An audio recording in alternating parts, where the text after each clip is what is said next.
प्यारे बच्चों नमस्कार। विज्ञान की कक्षा में आपका बहुत स्वागत है। आज हम कक्षा 6 के पाठ 6 जीव जगत के भाग 2 का अध्ययन करेंगे। बच्चों, इस भाग में हम पौधों का वर्गीकरण, पौधों के विभिन्न भागों की संरचना और कार्य। तो पौधों के विभिन्न भाग कौन कौन से हैं? जड़, तना, पत्ती, पुष्प यानी फूल, पौधों के विभिन्न अंगों का रूपांतरण, इन सब चीज़ों का आज हम अध्ययन करेंगे, हम इन्हें सीखेंगे। पर इनको शुरू करने से पहले आइए भाग 1 को हम दोहरा लेते हैं।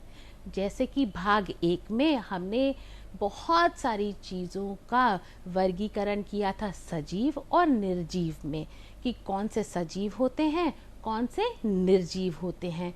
तो उसे जानने के लिए हमने सजीवों के लक्षण पढ़े। तो सजीवों के लक्षण में हमने जीवों में होने वाली जैविक क्रियाओं के बारे में जाना, जैसे कि पोषण, श्वसन, उत्सर्जन। तो पोषण क्या होता है बच्चों? शरीर को सुचारू रूप से संचालित करने के लिए हमें बहुत सारी ऊर्जा की आवश्यकता होती है, और वो ऊर्जा, जैसा कि आपको पता है, वो हमें भोजन से प्राप्त होती है। पौधे अपना भोजन स्वयं बनाते हैं, इसलिए वो स्वपोषी होते हैं। पौधे अपना भोजन कहाँ पर बनाते हैं?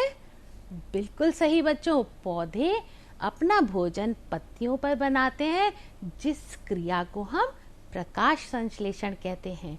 इसके लिए कार्बन डाइऑक्साइड, जल, सूर्य का प्रकाश और क्लोरोफिल, जो कि पत्तियों के हरे रंग, पत्तियों में जो हरा रंग होता है वो क्लोरोफिल यानी हरित लवण के कारण होता है। तो इन 4 चीज़ों से हमारा क्या होता है? प्रकाश संश्लेषण, और इसके द्वारा पेड़ पौधे अपना भोजन पत्तियों पर बनाते हैं। तो ये हमने जाना। उसके बाद हमने जाना कि जीव जंतु अपना भोजन स्वयं नहीं बना पाते हैं, इसलिए वो या तो शाकाहारी होते हैं, मांसाहारी होते हैं, या सर्वाहारी होते हैं। फिर हमने श्वसन के बारे में जाना कि ऑक्सीजन को ग्रहण करना और कार्बन डाइऑक्साइड को छोड़ना, यानी कि ऑक्सीजन सांस के द्वारा हमारे अंदर जाता है, फिर वो हमारे फेफड़ों तक, फेफड़ों से रक्त के द्वारा वो हमारी कोशिका तक जाता है। कोशिका में क्योंकि वहाँ पर पचा हुआ भोजन होता है, वहाँ उसका ऑक्सीकरण होता है, फिर हमें बहुत सारी ऊर्जा मिलती है, जिससे हम काम करते हैं, कार्य करते हैं अपने सारे। और कार्बन डाइऑक्साइड निकलती है, वो वापस फेफड़ों तक आती है रक्त के द्वारा, और फिर फेफड़ों से उसे बाहर फेंक दिया जाता है। इसी प्रकार से पेड़ पौधों में भी पर्णरंध्र के द्वारा श्वसन होता है। फिर उत्सर्जन यानी अपशिष्ट पदार्थों को बाहर निकालना, वो भी पेड़ पौधों में भी होता है और जंतुओं में भी होता है। फिर हमने संवेदनशीलता के बारे में जाना कि सभी उद्दीपनों का शरीर के द्वारा अनुक्रिया को संवेदनशीलता कहते हैं। जैसे कि गर्म वस्तु पे हाथ लगना और हम तुरंत अपने हाथ को पीछे खींच लेते हैं, तो ये क्या है? संवेदनशीलता का उदाहरण है बच्चों। उसके बाद हमने वृद्धि क्या होती है, जैसे कि हर जीव आकार और प्रकार में समय के साथ क्या करता है? बढ़ता है। जैसे आप बढ़ रहे हो तो आपके अंदर भी वृद्धि हो रही है। तो वृद्धि पेड़ पौधों में भी होती है। पहले वो बीज होते हैं, फिर उसमें से नन्हा सा पौधा, फिर वो बड़ा पौधा पेड़ बन जाता है। इस प्रकार से वृद्धि। फिर हमने जैविक क्रिया प्रजनन के बारे में जाना कि सभी जीव अपने समान जीवों को उत्पन्न करने की क्षमता रखते हैं, जिसे प्रजनन कहते हैं, जो या तो अंडयुज होते हैं या जरायुज होते हैं। वो तो आपको याद ही है, अंडयुज यानी जो अंडे देते हैं, और जरायुज जो बच्चे पैदा करते हैं। तो ये सभी जैविक क्रियाएं जीवों में होती हैं और वो सजीव कहलाते हैं। इस प्रकार से हमने सजीव और निर्जीव में अंतर को जाना। फिर हमने यह भी जाना कि हर जीव छोटी छोटी इकाइयों से मिलकर बने होते हैं, जिन्हें कोशिका कहते हैं। जैसे ईंटों से मिलकर मकान बनता है, कोशिकाओं से मिलकर जीव का शरीर बनता है। फिर हमने जंतुओं का वर्गीकरण पढ़ा कि हमने जो वैज्ञानिक कुछ आधार लेते हैं जिसमें समानता और असमानता के आधार पर जंतुओं को वर्गीकृत किया। तो ये तो था बच्चों भाग 1। आज हम भाग 2 में सबसे पहले पौधों का वर्गीकरण जानेंगे। तो बच्चों, पौधों का वर्गीकरण हमने पहले भी जाना था कि वर्गीकरण आसानी से पढ़ने के लिए वैज्ञानिकों ने उन्हें समानता और असमानता के आधार पे उन्हें समूहीकरण उनका किया और उसको हम वर्गीकरण कहते हैं। तो पौधों में वर्गीकरण किस किस आधार पे है? पुष्प के आधार पर। पुष्प का मतलब होता है फूल। तो फूल के आधार पर हमने वर्गीकृत किया। कुछ पुष्पी पौधे होते हैं यानी जिनमें फूल लगते हैं, और कुछ अपुष्पी पौधे होते हैं। आइए इनके अंतर को हम जानें। तो जैसे कि नाम हमें बता रहा है, पुष्पी पौधे यानी इनमें पुष्प होते हैं, फूल होते हैं, और जिस पौधे में फूल लगते हैं उसमें फल भी लगते हैं। परंतु अपुष्पी पौधों में फूल यानी पुष्प नहीं लगते, इसलिए इनमें फल भी नहीं होते हैं। पुष्पी पौधे में जड़, तना और पत्तियां पूर्ण तरीके से विकसित होती हैं, परंतु अपुष्पी पौधों में जड़, तना, पत्तियां विकसित और स्पष्ट नहीं होती हैं।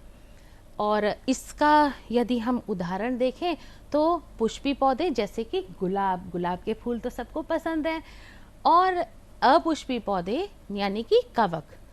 तो बच्चों, आपके लिए एक एक्टिविटी ये है कि आप अपने आसपास के बगीचे में, बाग में या पार्क में जब आप जाते हैं तो वहाँ बहुत कई प्रकार के पेड़ पौधे आपको देखने को मिलते हैं। तो उसमें से पुष्पी और अपुष्पी पौधों के बारे में जानकर अपनी कार्य पुस्तिका में अवश्य उसको लिखिएगा। अगला आधार था बच्चों आकार के आधार पर, पौधों के आकार के आधार पर। तो उसमें है शाख, झाड़ी और वृक्ष। तो हम इन्हें एक एक करके जानते हैं। शाख क्या होता है? शाख यानी कि ऐसे पौधे जो 1 मीटर से कम होते हैं, उनकी ऊंचाई 1 मीटर से कम होती है, और ऐसे पौधों की जो का तना होता है वो बहुत कोमल होता है, कमजोर होता है। तो वो हुआ शाख।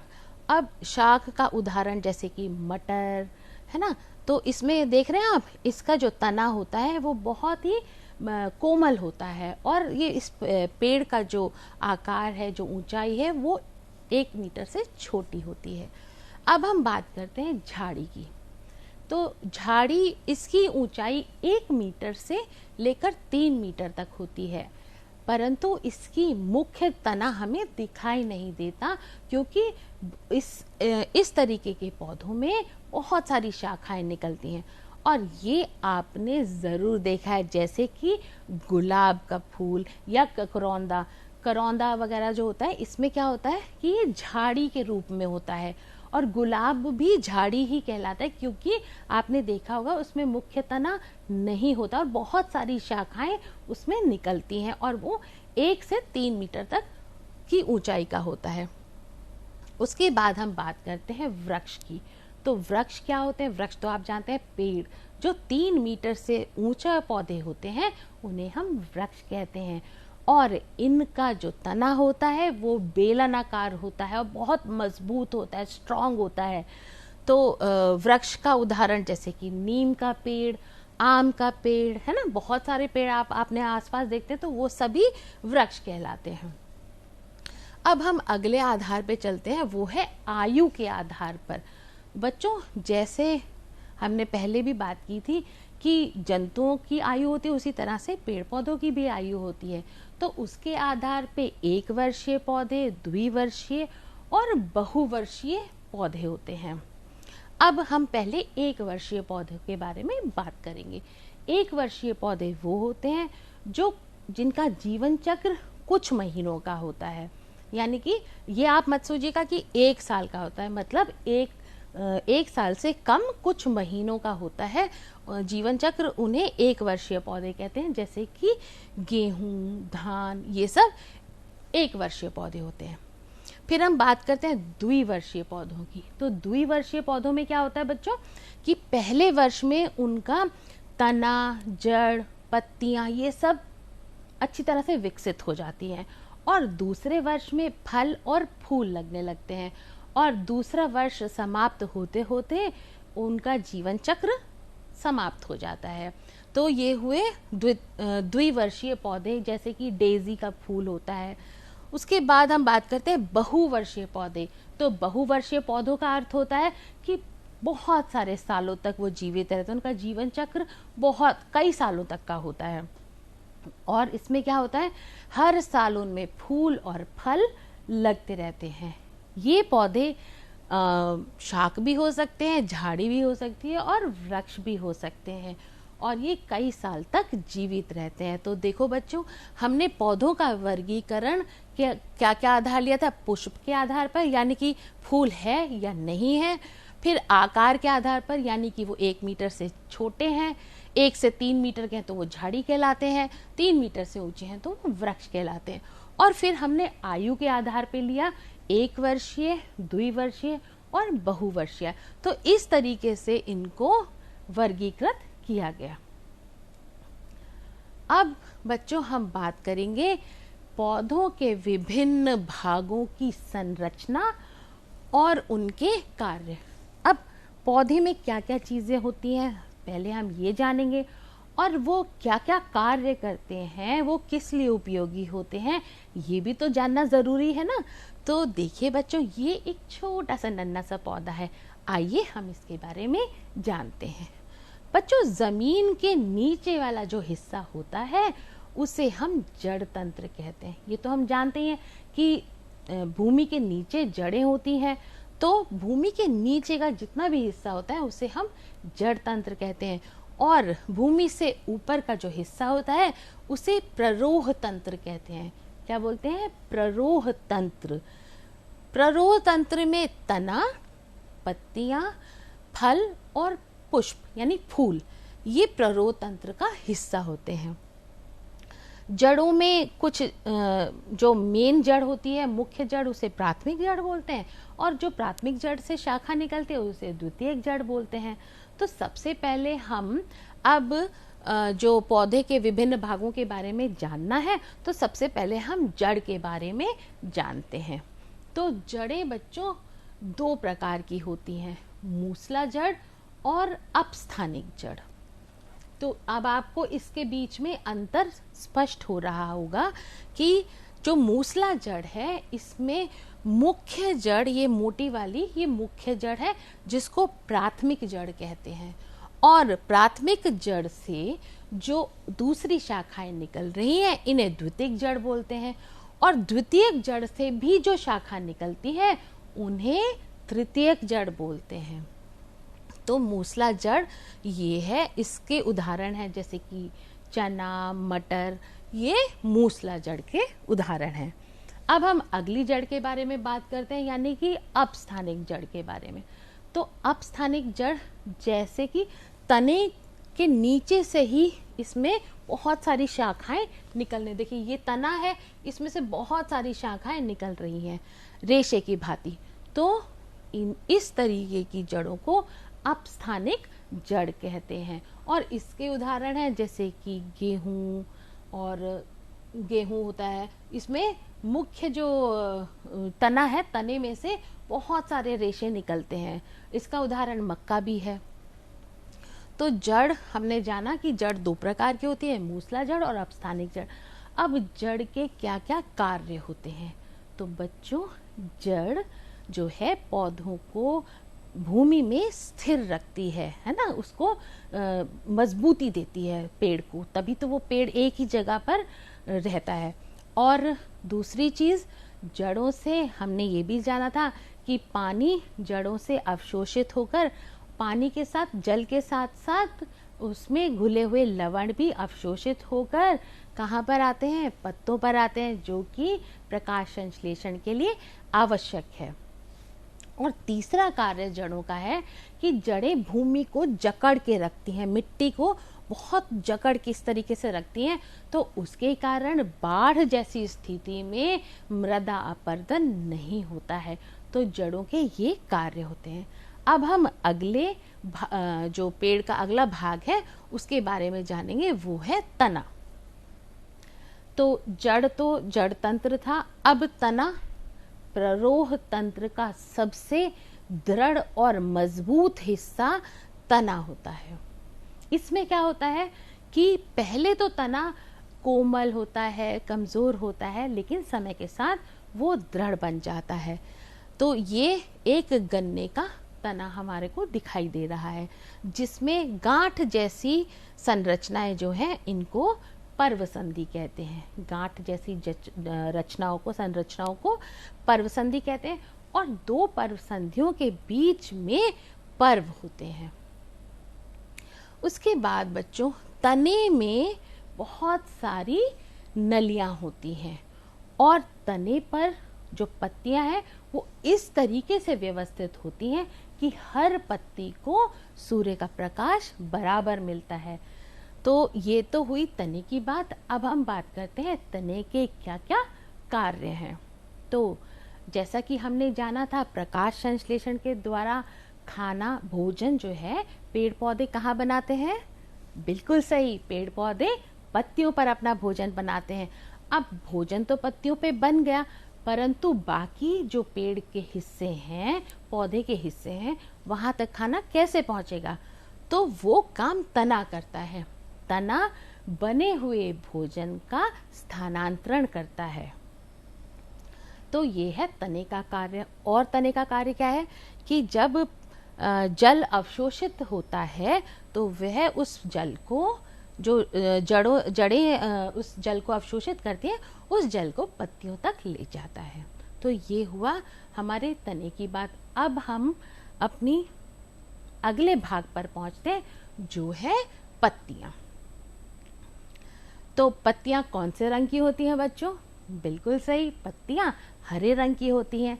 ये देखिए, ये है पत्ती। अब यहाँ पर और यहाँ पर देखिए, तो पत्ती जहाँ से तने पर लगी होती है उसको पर्णाधार कहते हैं। ये देखिए, ये एक पत्ती है और ये पत्ती तने पर लगी हुई है। तो यानी कि ये वाला जो हिस्सा है, ये जहाँ पर पत्ती तने पे लगी हुई है, इसको पर्णाधार कहते हैं। पत्ती का जो ये चपटा भाग है, ये वाला, इस पत्ती के चपटे भाग को पर्णफलक कहते हैं। ये देखिए, ये जो चपटा भाग है पत्ती का, इसको पर्णफलक बोलते हैं। और पर्णाधार और पर्णफलक के बीच में ये जो डंठल नुमा संरचना है, इसको पर्णवृंत कहते हैं। इसको पर्णवृंत कहते हैं। पत्तियों में बहुत सारी शिराएं होती हैं, तो इसमें जो बीच वाली शिरा होती है इसको मध्य शिरा कहते हैं, और बाकी इसमें साइड में बहुत सारी शिराएं होती हैं। इसका भी कार्य होता है, ये हम अभी बाद में बात करेंगे। फिर पत्तियों की जो ये टिप होती है, इसे पर्णाग्र कहते हैं। ये जो टिप है बच्चों, इसे पर्णाग्र कहते हैं। और तो हम इसको दोबारा से एक बार दोहरा लेते हैं कि जहाँ पर पत्ती तने से लगी हुई होती है उसको पर्णाधार कहते हैं। पत्ती का जो ये चपटा हिस्सा होता है, ये वाला जिसको हम पत्ती कहते हैं, वो पर्णफलक होती है। पर्णफलक और पर्णाधार के बीच में ये जो डंठल नुमा होता है, ये जो डंठल नुमा है, इसे पर्णवृंत कहते हैं। इसमें मध्य शिरा होती है और शिराओं का जाल होता है। और ये वाला जो हिस्सा है, इसे पर्ण तट कहते हैं। तो ये हमने पत्तियों के बारे में जाना। अब हम पत्तियों का क्या कार्य होता है उसके बारे में जानेंगे। तो एक कार्य तो आपको पता ही है कि पत्तियों पे क्या बनता है। बिल्कुल सही बच्चों, पत्तियों पर भोजन बनता है। किसके द्वारा? प्रकाश संश्लेषण के द्वारा। तो सबसे पहला कार्य तो पत्तियों का यही हुआ। दूसरा, पत्तियां गहरे हरे रंग की होती हैं और पत्तियों की जो ऊपरी सतह है वो चिकनी होती है। इसका भी कारण होता है। ये जो गहरा हरा रंग है ये सौर ऊर्जा को अवशोषित करता है, और ये जो चिकना है ये जो अनावश्यक किरणें हैं उनका परावर्तन करता है। तो उसके बाद यहाँ पर खाना बनता है और इन शिराओं से जो बना हुआ भोजन तने तक पहुँचता है, और तना फिर उसको आगे पेड़ के हर हिस्से में पहुँचाता है। तो ये हुआ हमारा पत्तियों का कार्य। अब हम बात करते हैं उस भाग की जो हमें सबसे ज़्यादा सुंदर लगता है, जो सबसे ज़्यादा अट्रैक्टिव लगता है। हम बहुत सारे पेड़ पौधों को अगर जब देखते हैं बगीचे में तो हमारी नज़र उस पेड़ पर, उस पौधे पर पड़ती है जिसमें सुंदर सुंदर रंगीन फूल निकल रहे हों, पुष्प निकल रहे हों। तो जी हाँ, अब हम बात करते हैं पुष्प की। देखिए कितना सुंदर लग रहा है। ऐसे ही मेरे पास भी बहुत सारे रंग के, ये देखिए कितने प्यारे प्यारे रंग के हमारे पास यहाँ पर पुष्प हैं, ये देखिए। तो चलिए अब हम इसके बारे में बात करते हैं। मुख्यतः पुष्प के 4 भाग होते हैं। कौन कौन से? बाह्यदल, जो ये हरा वाला हिस्सा होता है फूल में, आपने देखा होगा कि जो यहाँ पर हरा वाला हिस्सा होता है, जो ये रंगीन हिस्सा, उसके नीचे वाला जो हरा वाला हिस्सा होता है उसको बाह्यदल कहते हैं। और ये जो रंगीन होता है इसको दल कहते हैं। इसके साथ साथ इसमें पुंकेसर होता है और स्त्री केसर होता है।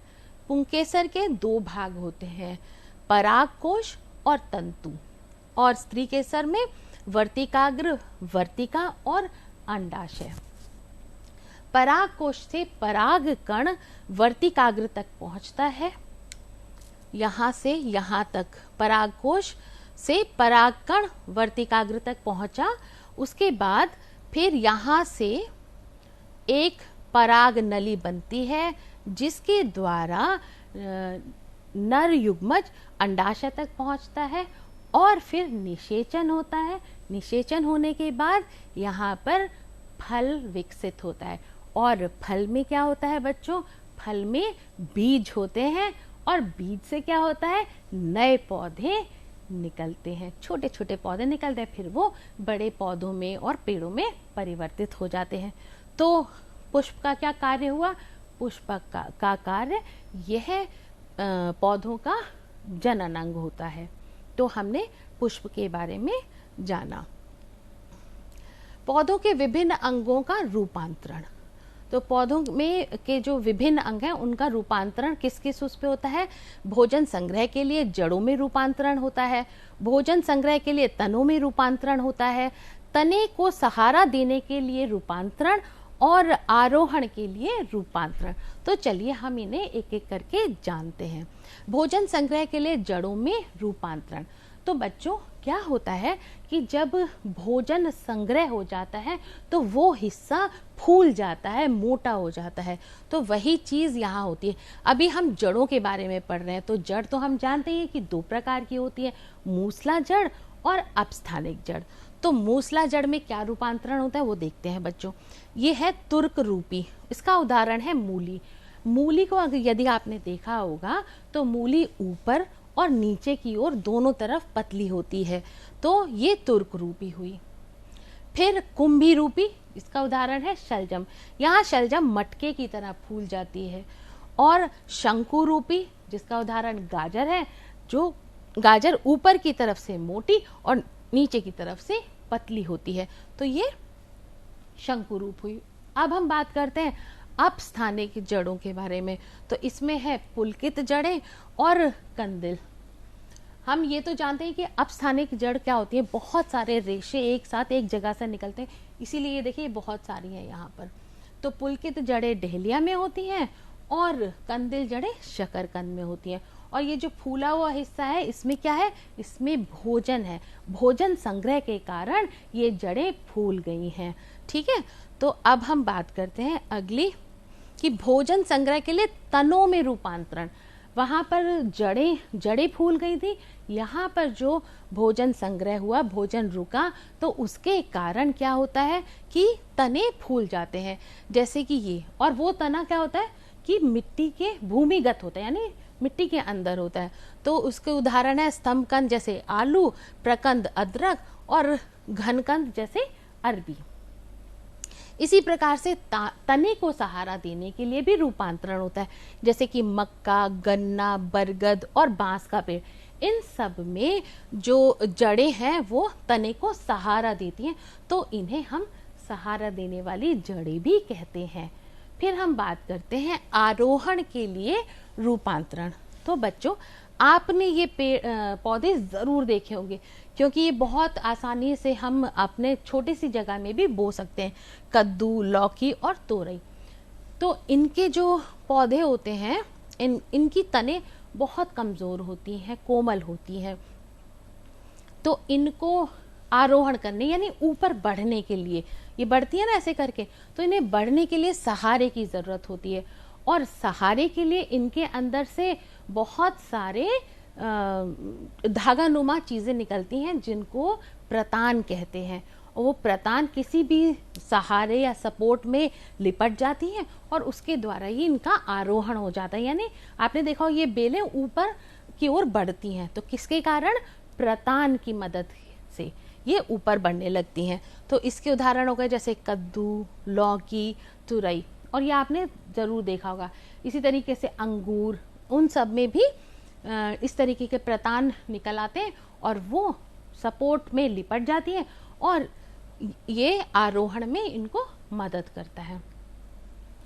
तो बच्चों, हमने आज के इस भाग में क्या क्या सीखा, आइए उसको थोड़ा सा दोहरा लेते हैं। तो पहले हमने बच्चों पौधों का वर्गीकरण जाना। पौधों का वर्गीकरण जैसे जंतुओं का वर्गीकरण था, वैसे ही पौधों का वर्गीकरण किया गया है, क्योंकि पृथ्वी पर असंख्य पौधे होने के कारण उनको आराम से, आसानी से पढ़ने के लिए वैज्ञानिकों ने उनकी समानता और असमानता के आधार पर उनको समूहीकृत किया, जिसे वर्गीकरण कहते हैं। जैसे पुष्प के आधार पर, यानी पुष्पी पौधे और अपुष्पी पौधे। फिर आकार के आधार पर, यानी उनका आकार कैसा था, ऊंचाई कैसी होती है पेड़ पौधों की, तो वो जैसे कि शाख, झाड़ी और वृक्ष।